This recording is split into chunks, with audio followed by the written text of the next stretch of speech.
I was totally amazed that an illegal substance that to me was garbage was helping me medically. I was bedbound for about 5 years. I couldn't hold a job. I had to quit school. I was near death.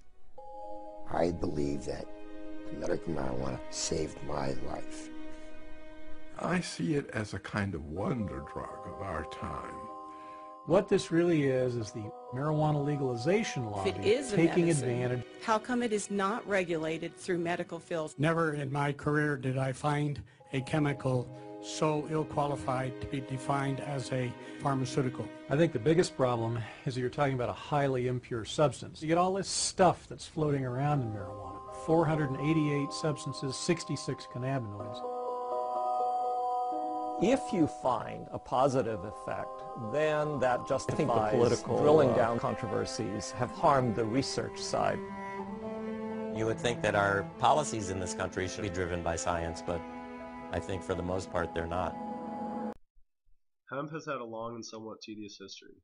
Its use dates back to about 3000 BC.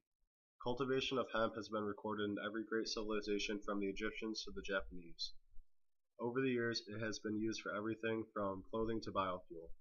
It was not until the mid-20th century that hemp, or cannabis as it is more commonly known, started to come under scrutiny by the government.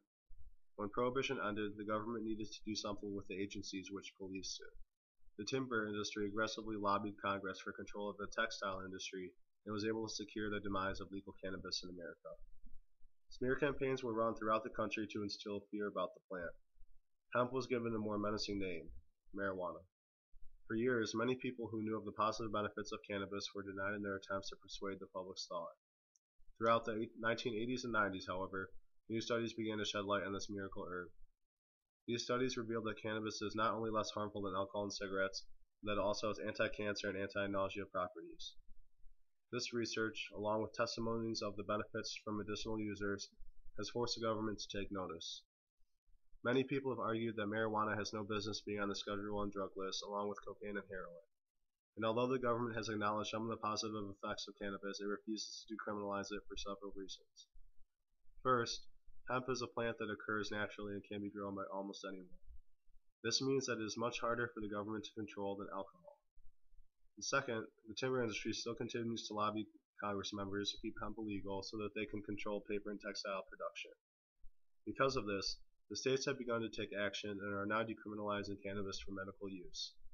In this past election, cannabis was legalized in Colorado and Washington for recreational use as well.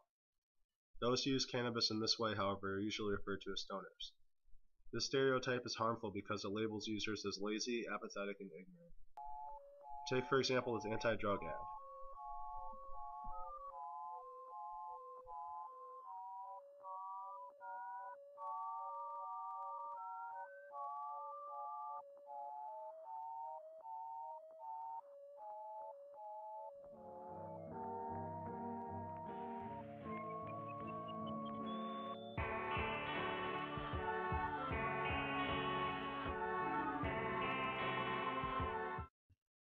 As you can see, this ad not only portrays the smoker as lazy, but also attempts to make cannabis smokers feel guilty. Although anti-drug advertising is important, there has been a decline in anti-marijuana ads due to the increasing public support for legalization. For the stigma surrounding cannabis smokers to dissipate, the general public must accept it and allow it to be legalized.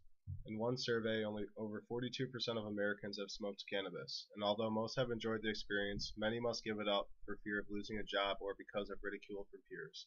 If cannabis were decriminalized across the U.S., we would see less drug-related crime, fewer criminal prosecutions, and an increase in revenue for the government. The time is now to legalize it.